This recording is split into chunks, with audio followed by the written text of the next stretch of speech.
Christina, möchte ich dich fragen, wie siehst du das? Ist jeder Mensch und jedes Wesen hier auf dem Planeten mit der Liebe verbunden? Du sagst, nein, es gibt andere, die sind nicht oder nicht mehr mit der Liebe verbunden. Es gibt ja zum einen die Wesen, die mit der Liebe verbunden sind. Und das merkt man bei ihnen auch wenn sie hier auf der Erde sind. Und dann gibt es Menschen, die zwar auf ihrer Seelenebene auch mit der Liebe verbunden sind, aber wenn sie hier auf der Erde sind, dann merkt man das nicht immer. Und trotzdem sind sie auf ihrer Seelenebene mit der Liebe verbunden.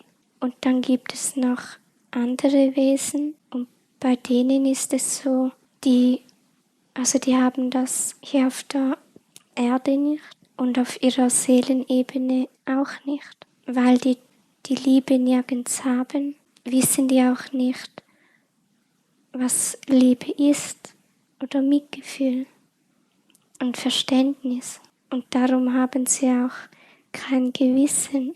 Und darum stört die das auch gar nicht. Und weil es eben einige von diesen Wesen gibt, die auch hier leben, darum sieht ja auch unsere Welt so seltsam aus.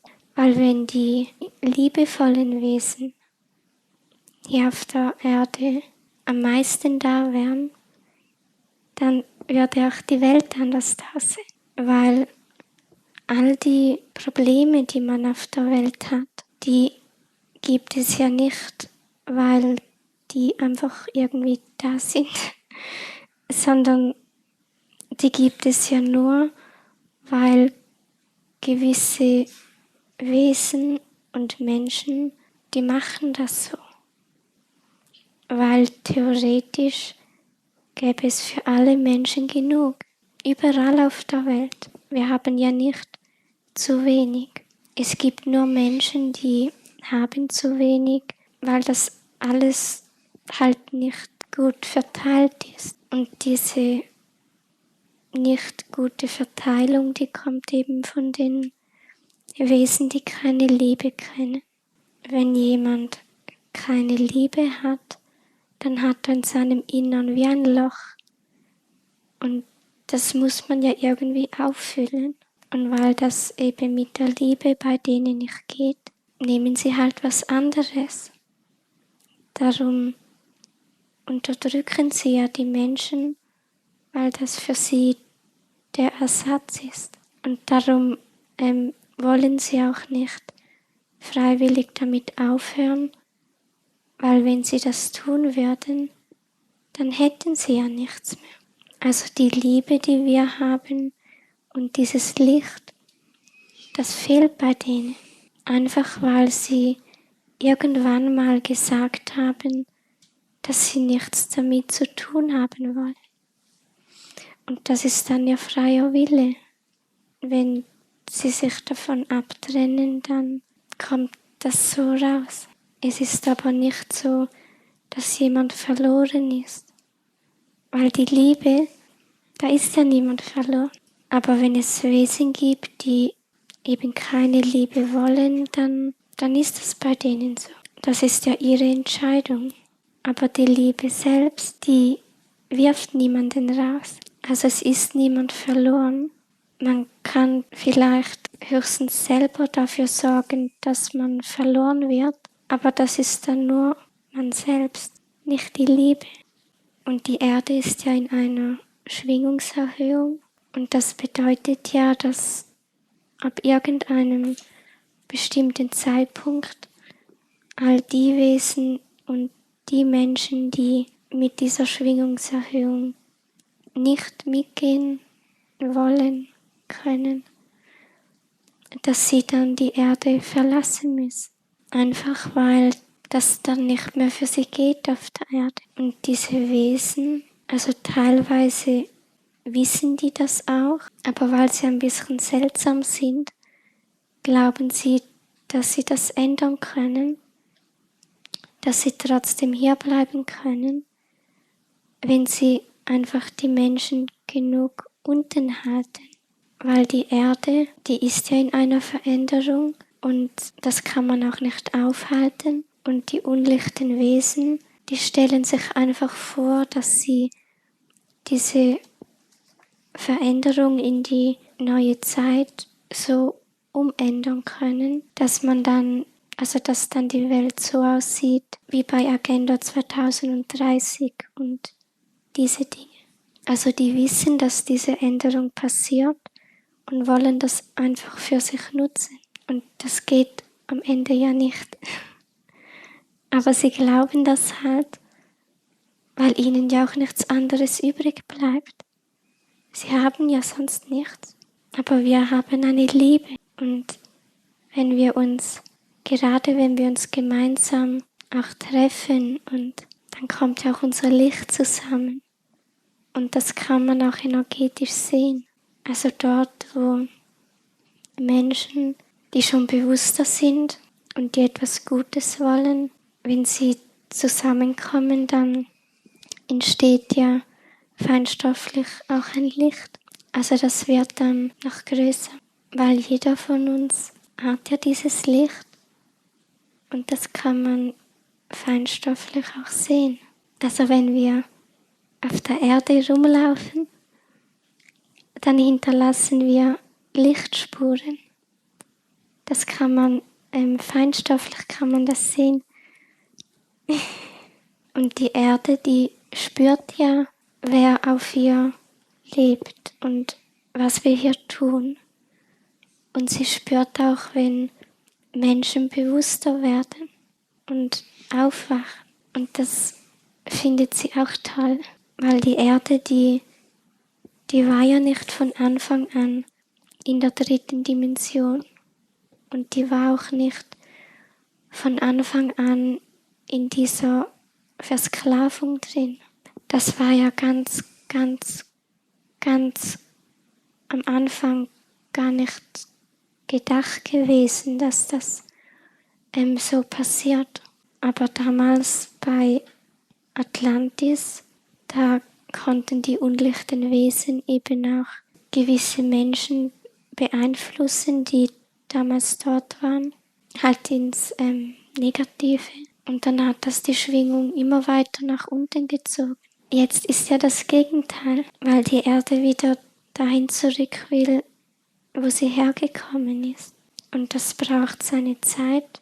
Also das passiert ja nicht von einer Sekunde auf die andere. Und in dieser Änderung sind wir halt schon länger drin. Und wenn mehr Licht auf die Erde kommt, für die einen Menschen ist das etwas Schönes. Und für die Menschen, die damit nicht umgehen können, für die kann das ein bisschen chaotisch sein. Und darum ist der Übergang halt auch nicht so leicht, wie er sein könnte. Einfach weil nicht alle Menschen gleich damit umgehen können.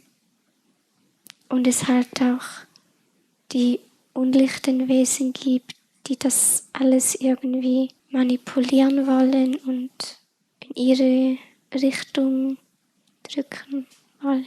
Aber das geht ja nur, wenn die Menschen das mitmachen, also physisch und auch vom Bewusstsein her, wie bei allem.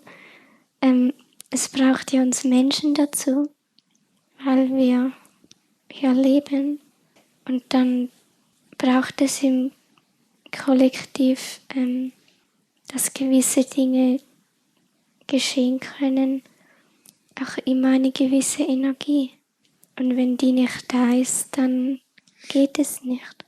Und wir haben zwar alle einen freien Willen, es ist einfach so, dass die unlichten Wesen, die nutzen das aus, dass die meisten Menschen eine Schöpferkraft haben, aber einfach ganz unbewusst sind, weil dann auch über Zeitungen und Fernsehen und über all diese Dinge wird ja die Schöpferkraft von den Menschen auch gelenkt.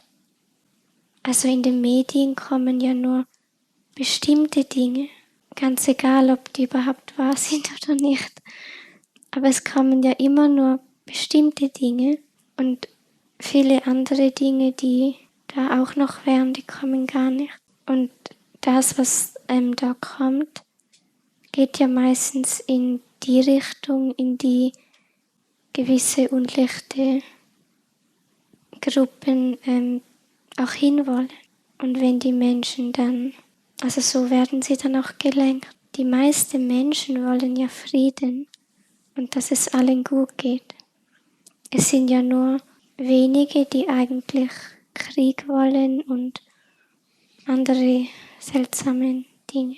Und diese wenigen probieren aber trotzdem die mehr sind, für sich zu nutzen. Zum Beispiel bei einem Krieg, wenn die Unlichten einen Krieg anfangen wollen, dann sagen sie zum Beispiel, Land irgendwas, das ist ganz schlimm und böse und das macht ganz schlimme Dinge. Und wenn die Menschen Zeitung lesen und Fernsehen schauen und das kommt da, dann glauben ja viele daran, dass das da stimmt. Wenn dann irgendjemand sagt, wir müssen das Land irgendwas angreifen, weil das so böse ist, dann gibt es viele Menschen, die finden das gut, weil sie denken, das Land ist ja böse. Und dann gibt es im Kollektiv schon diese Zustimmung für den Krieg. Und dann in dem Moment, wo die Menschen das dann glauben, gehen sie ja auch teilweise von ihrem Wunsch, dass sie Frieden wollen, davon gehen sie dann ja weg, weil sie sagen, wir finden das gut, wenn man da was macht. Und so passiert das mit allem. Also, dass man das Bewusstsein von den Menschen in eine Richtung lenkt, damit es im Kollektiv eine Erlaubnis gibt für das, was die unlichten Kräfte tun möchten. Weil sie können ja nichts einfach so erschaffen. Sie brauchen ja die Schöpferkraft von den Menschen dazu. Und selbst wenn sie etwas alleine erschaffen könnten, wenn genug Menschen das nicht wollen würden, dann würde es wieder gehen.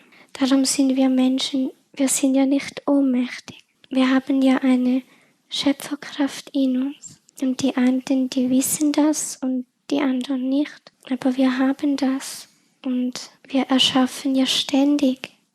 Das ist ja nicht etwas, was wir 5 Minuten am Tag machen und nachher nicht mehr. Also das eine sind zwar unsere Gedanken, aber das, was noch stärker ist, sind unsere Gefühle. Darum ist das auch bei Glaubenssätzen so. Also wenn wir einen Glaubenssatz haben, der uns blockiert und wir wissen das und darum fangen wir an, das umzuändern in einen, der besser für uns ist, dann wirkt am Anfang ja immer noch der alte Glaubenssatz, auch wenn wir den neuen schon wissen. Einfach weil der alte Glaubenssatz mehr Gefühle hat und dann wirkt er auch stärker in unserem Leben. Oder das ist wie wenn wir uns sagen, wir vertrauen, aber von unseren Gefühlen her haben wir Angst. Dann geht die Angst mehr ins Feld als den Satz, dass wir Vertrauen haben. Und wenn wir einen neuen Glaubenssatz fühlen wollen, dann braucht das ja Wiederholung, bis er genug tief in unseren Zellen ist, dass wir ihn auch fühlen können. Und da braucht es halt einfach auch Geduld. Und wenn wir etwas erschaffen, dann sind es ja wir selber, die das machen. Es gibt ja Menschen, die sagen, das Universum erschafft dann das, was ich mir denke. Aber es ist ja nicht das Universum, es sind ja wir selber. Und es ist auch gut, wenn wir immer wieder schauen, dass wir in unsere eigene Energie kommen. Also wenn wir immer von anderen Menschen umgeben sind oder ständig Nachrichten hören, dann sind immer andere Energien da. Und je nachdem können die uns ja auch überlagern.